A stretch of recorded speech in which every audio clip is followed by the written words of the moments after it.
El tema que vamos a ver es el ciclo del ácido cítrico. El ciclo del ácido cítrico es la vía central del metabolismo de carbohidratos, lípidos y aminoácidos. ¿Qué es y cuál es su importancia biomédica? El ciclo del ácido cítrico, también conocido como ciclo de Krebs o también llamado ciclo del ácido tricarboxílico, es una secuencia de reacciones en las mitocondrias que oxidan la porción de la acetilcoenzima A y reducen coenzimas que se reoxidan por medio de la cadena de transporte de electrones. Está enlazada a la formación de ATP. Su importancia radica en que el ciclo del ácido cítrico es la vía común final para la oxidación de carbohidratos, lípidos y proteínas, dado que la glucosa, los ácidos grasos y casi todos los aminoácidos se metabolizan hacia acetilcoenzima A. También tiene función fundamental en la gluconeogénesis, lipogénesis e interconversión de aminoácidos. La mayoría de estos procesos ocurren en casi todos los tejidos, pero en el hígado suceden en un grado más significativo. Por ende, hay grandes consecuencias cuando, por ejemplo, grandes números de células hepáticas quedan dañadas, como en la hepatitis aguda, o otras patologías como la cirrosis. Además a esto cabe mencionar que el ciclo del ácido cítrico tiene pocos efectos genéticos conocidos, pero estos se han correlacionado con daño neurológico grave, dando como resultado una alteración muy considerable de la formación de ATP en el sistema nervioso central. El ciclo del ácido cítrico proporciona sustrato para la cadena respiratoria. El ciclo empieza entonces con la reacción entre la porción acetilo de la acetilcoenzima A y el ácido dicarboxílico de 4 carbonos, oxaloacetato, lo que forma un ácido tricarboxílico de 6 carbonos, el citrato. En las reacciones subsiguientes se liberarán 2 moléculas de CO2 y se regenera el oxaloacetato. Cabe mencionar que solo se requiere una pequeña cantidad de oxaloacetato para la oxidación de una gran cantidad de acetilcoenzima A. Puede considerarse que desempeña una función catalítica, ya que es regenerada al final del ciclo. El ciclo del ácido cítrico proporciona la principal vía para la formación de ATP, enlazada a la oxidación de combustibles metabólicos. Este proceso es aerobio, es decir, que requiere oxígeno como el oxidante final de las coenzimas reducidas. Las enzimas del ciclo del ácido cítrico están ubicadas en la matriz mitocondrial, libres o fijas a la membrana mitocondrial interna y la membrana de las crestas, donde también se encuentran las enzimas y coenzimas de la cadena respiratoria. También es importante decir que las reacciones del ciclo del ácido cítrico liberan equivalentes reductores y CO2. Entonces, la reacción inicial entre la acetilcoenzima A y el oxaloacetato para formar citrato está catalizada por la citrato sintasa, que forma un enlace de carbono-carbono entre el carbono metilo de la acetilcoenzima A y el carbono-carbonilo del oxaloacetato. Como segundo punto, la enzima aconitasa, o también conocida como aconitato hidratasa, isomeriza el citrato hacia isocitrato. Sin embargo, esto ocurre en 2 pasos: deshidratación hacia cis-aconitato y rehidratación hacia isocitrato, como podemos ver aquí. Aun cuando el citrato es una molécula simétrica, con la aconitasa reacciona de manera asimétrica. Esta conducta asimétrica depende de la canalización, y la canalización es la transferencia del producto de la citrato sintasa de manera directa hacia el sitio activo de la aconitasa, sin entrar en solución libre. Es muy importante mencionar que el citrato solo está disponible en solución libre para ser transportado desde las mitocondrias hacia el citosol para la síntesis de ácidos grasos cuando la aconitasa es inhibida por la acumulación de su producto, el isocitrato. Gracias.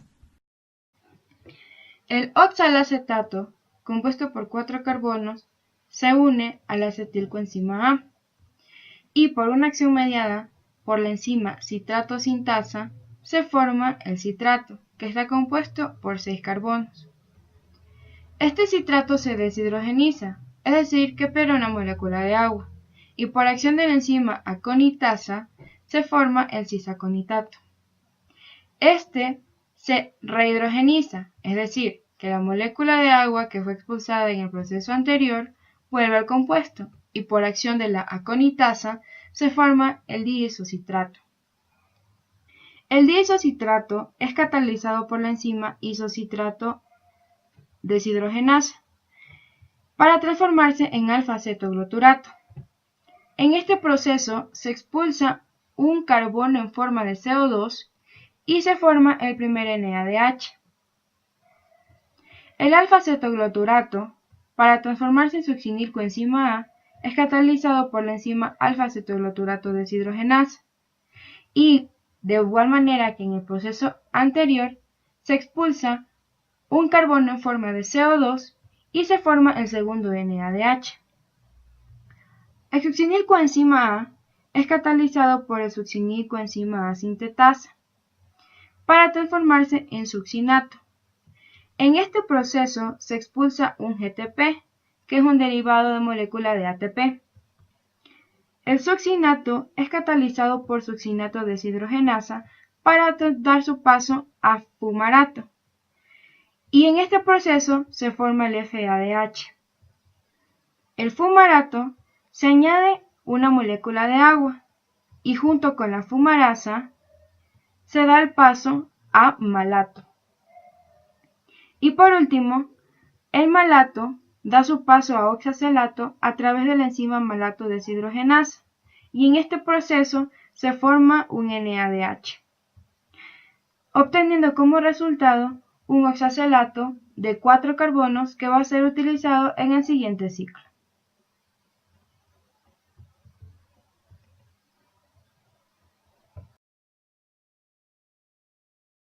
Vamos a tener como resultado del ciclo del ácido cítrico una ganancia de lo que van a ser 3 NAD hidrogenados. NAD corresponde a lo que es nicotinamina adenina-dinucleótido, del cual ya vamos a hablar más adelante, que corresponde a una vitamina. ¿Ya? Estos 3 NAD van a surgir de las reacciones, una catalizada por lo que es la isocitrato deshidrogenasa. ¿Y qué pasa aquí? El NAD va a adquirir 2 electrones y además de eso un hidrogenión, ¿ya? Lo que la va a formar como NAD hidrogenado. Además de esta reacción la vamos a encontrar en 2 más, en una que va a ser catalizada por lo que es el complejo de alfa-cetoglutarato deshidrogenasa y acá más arriba en la reacción catalizada por la malato deshidrogenasa, donde ocurre exactamente lo mismo, ¿ya? Aparte de esta ganancia de 3 NADH, vamos a encontrar la ganancia de un FADH2. ¿Ya? En lo que es la reacción catalizada por la succinato deshidrogenasa. Entonces, esta vendría a ser la ganancia que encontramos por estos equivalentes reductores por cada molécula de acetilcoenzima A que ha sido catabolizada en una vuelta en el ciclo. O sea, por cada vuelta en total vamos a tener esta ganancia, ¿ya? Importante es que estos equivalentes reductores van a ir hacia lo que es la cadena respiratoria, o también llamada cadena de transporte de electrones, donde va a reoxigenarse. Entonces, por cada NADH, nosotros vamos a tener la ganancia de 2,5 ATP, ¿ya? Entonces, tendríamos en total, por los 3 NADH, tendríamos una ganancia de 7,5 ATP. Y por cada FADH2 vamos a tener la ganancia de 1,5 ATP. ¿Ya? Hasta ahora tendríamos una ganancia de 9 ATPs. Pero ¿qué pasa? En una vuelta en el ciclo, podemos observar que vamos a tener también la ganancia de 1 ATP en el ciclo de Krebs por la fosforilación catalizada por la succinato tiosinasa, ¿ya? En esta reacción, como podemos observar, el ADP se va a fosforilar para formar el ATP. Entonces, a estos valores de ATP que ya teníamos anteriormente, le vamos a sumar el nuevo ATP. Y esto nos daría en total la formación de 10 ATP, ¿ya? Que vendría a ser el resultado la ganancia energética por cada vuelta en el ciclo, teniendo en cuenta que los equivalentes reductores van a viajar posteriormente a lo que es la cadena respiratoria. ¿Ya? Que no hablamos mucho, pero la cadena respiratoria es muy importante porque son procesos, reacciones bioquímicas que se van a dar donde vamos a obtener una ganancia neta superior a cualquier otro proceso energético. Ya habíamos tenido el ciclo de Krebs, habíamos tenido lo que es la glucólisis. La ganancia va a ser superior a estos dos procesos, por eso es muy importante. Además de esto, cabe destacar que vamos a encontrar la presencia de varias vitaminas dentro de este ciclo de Krebs. Una de esas va a ser la vitamina B1, o también llamada tiamina. La vamos a encontrar en forma de difosfato de tiamina. Esta va a actuar en lo que es la descarboxilación en la reacción catalizada por el complejo de alfa-cetoglutarato deshidrogenasa. Como podemos observar, aquí se va a dar la descarboxilación, que es quitar una molécula de dióxido de carbono a un compuesto, que en este caso sería el alfa-cetoglutarato. Aparte, nosotros vamos a tener la vitamina B2, que se llama riboflavina. Esta la vamos a encontrar en la forma de flavín adenín dinucleótido, que es la que ya habíamos comentado anteriormente, que era FAT. ¿Ya? Además, vamos a encontrar a dos vitaminas más. Una de estas va a ser la niacina, que es la B3, en forma de nicotinamín adenín dinucleótido, que ya hablamos también de esta, que va a ser el NAT. Vamos a encontrarla, como ya se dijo, en tres reacciones: una por la isocitrato deshidrogenasa, otra por el complejo alfa-cetoglutarato deshidrogenasa y una final por la malato deshidrogenasa. Y finalmente, la última vitamina que cabe hablar es la B5, o también llamada ácido pantoténico. Este ácido pantoténico va a encontrarse en su mayoría en la forma de coenzima A, que va a estar fijado a varios compuestos dentro de este ciclo. Uno va a ser el acetilcoenzima A y otro va a ser el succinilcoenzima A. El ciclo del ácido cítrico no va a ser únicamente una vía para lo que es el catabolismo de unidades de dos carbonos, como es la acetilcoenzima A, sino que también va a ser una vía para lo que es la interconversión de metabolitos que surgen de procesos como la desaminación y la transaminación de aminoácidos. ¿A qué me refiero con estos procesos? La desaminación es quitar un grupo amino a un compuesto, es decir, el grupo amino va a ser conformado por un átomo de nitrógeno y dos de hidrógeno. ¿Ya? En cambio, la transaminación va a ser un proceso que consiste en la transferencia de un grupo amino. Es decir, que en este proceso, uno de los dos compuestos que forman la reacción va a adquirir el grupo amino. Ya. Tenemos algo importante, es que los intermediarios de lo que es el ciclo del ácido cítrico, todos van a ser glucogénicos. Aquí no encontramos a todos, encontramos a ciertos que van a ser cruciales para explicar algo del metabolismo, ¿ya? Pero en sí todos los compuestos que forman este ciclo van a ser glucogénicos. ¿Y por qué digo que van a ser glucogénicos? Porque cada uno de estos compuestos, mediante reacciones, va a poder llegar a lo que es el oxalacetato. Igualmente, el oxalacetato, mediante diversas reacciones, va a poder formar lo que es glucosa, ¿ya? Entonces, por eso se dice, porque cada uno de estos compuestos, mediante reacciones, puede llegar a la producción de glucosa. ¿Y cómo se realiza ese proceso? O sea, es tan maravilloso que del ciclo de Krebs se va a poder pasar a transformar a glucosa. Vamos a ver que existen diversos procesos. Dentro de esto está la primera reacción, que es catalizada por la enzima fosfoenolpiruvato carboxinasa. Entonces, este proceso va a ser una descarboxilación desde oxalacetato hasta fosfoenolpiruvato. Y después de esto, el fosfoenolpiruvato va a poder transformarse a lo que es la glucosa. En este proceso de descarboxilación vamos a tener algo importante, la presencia del GTP como un donador de fosfato. Aquí tenemos la reacción, guanosil trifosfato va a dar lugar a guanosil difosfato más dióxido de carbono.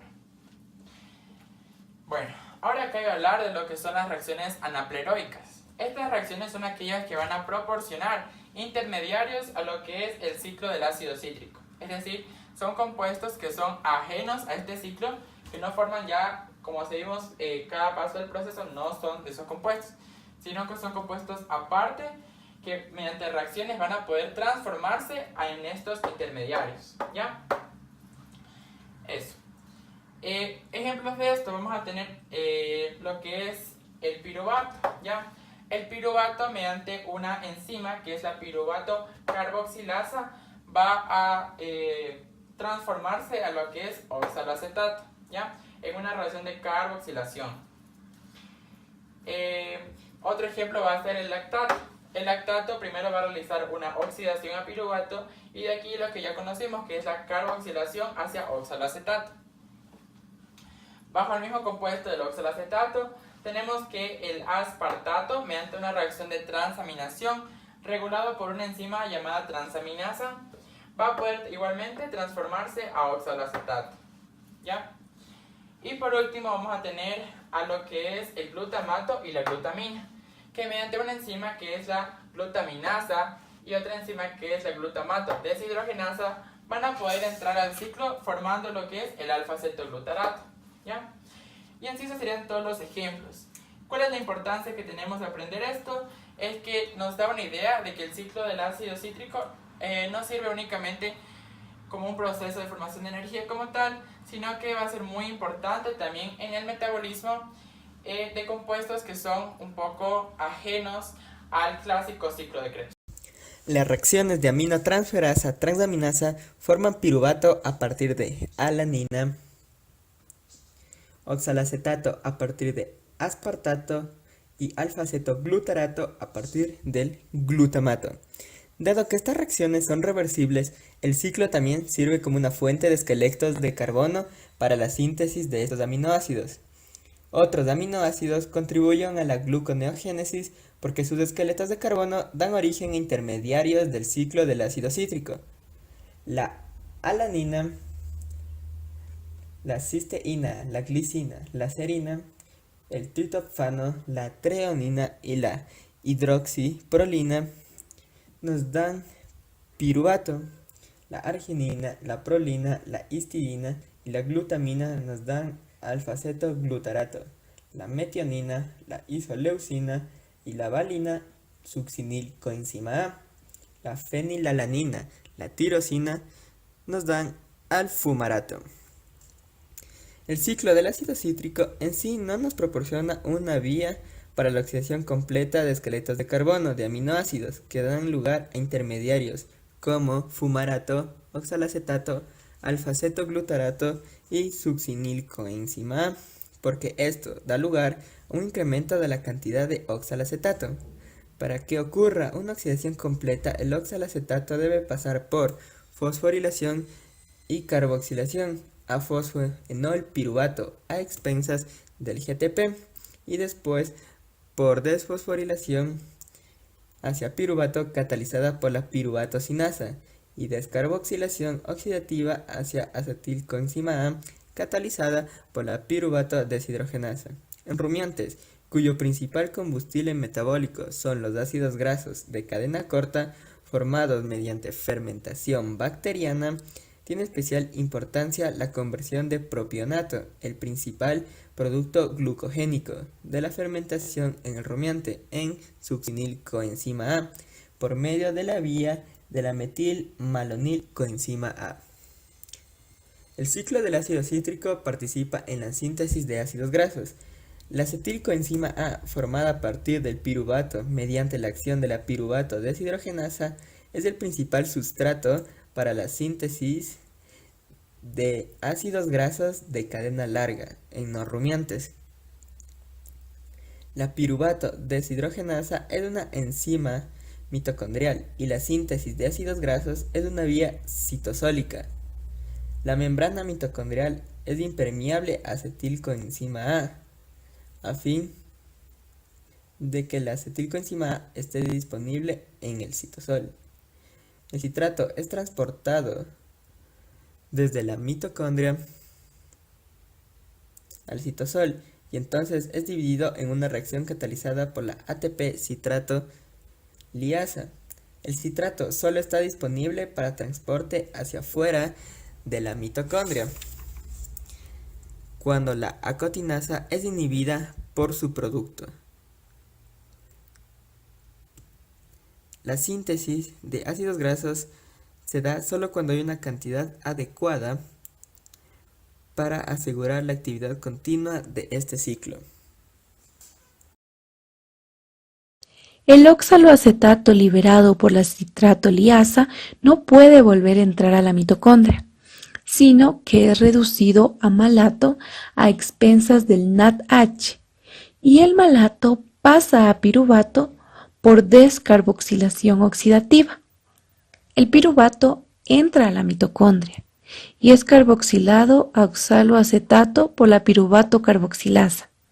Esta reacción depende del ATP, en la cual la coenzima es la vitamina biotina.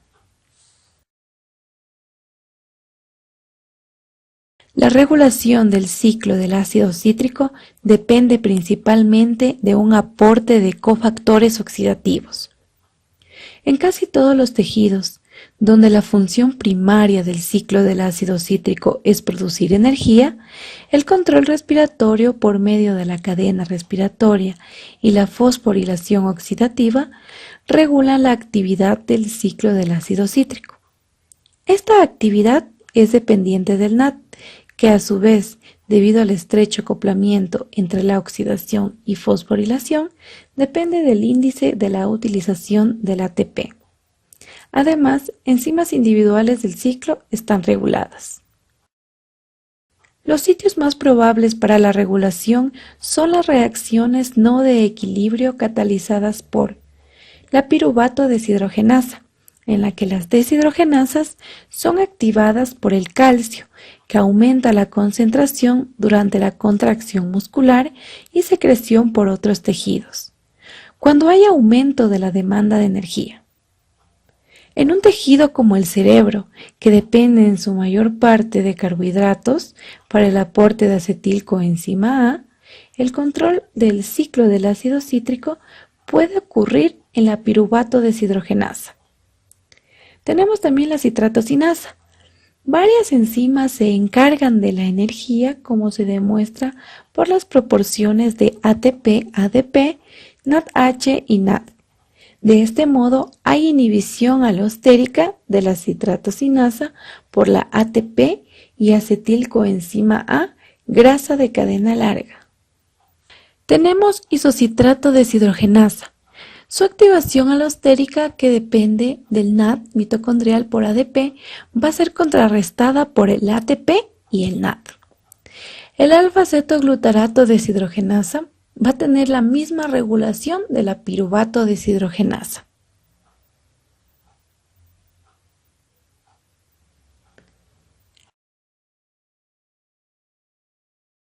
La hiperamonemia ocurre como en la enfermedad hepática avanzada y en varias enfermedades genéticas raras del metabolismo de los aminoácidos, a una pérdida del conocimiento, convulsiones, coma e incluso puede llevarte a la muerte. Esto se debe al retiro de la alfa-cetoglutamato para formar glutamato y para formar después glutamina, lo que da pie a concentraciones reducidas de todos los intermediarios del ciclo del ácido cítrico y por ende a menor generación del ATP.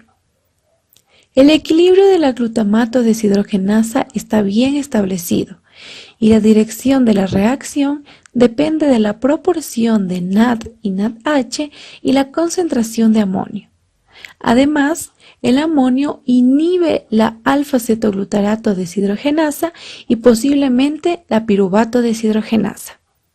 Como conclusión, tenemos que el ciclo del ácido cítrico va a ser la vía final para la oxidación tanto de carbohidratos, lípidos y proteínas. Su metabolito terminal común reacciona con el oxaloacetato para formar citrato. Mediante una serie de deshidrogenaciones y descarboxilaciones, el citrato va a ser degradado, lo que reduce las coenzimas y libera 2CO2 y regenera oxaloacetato. Además, las coenzimas reducidas se oxidan mediante la cadena respiratoria enlazada a la formación de ATP y está ubicado en la matriz de las mitocondrias adyacente a las enzimas de la cadena respiratoria y fosforilación oxidativa.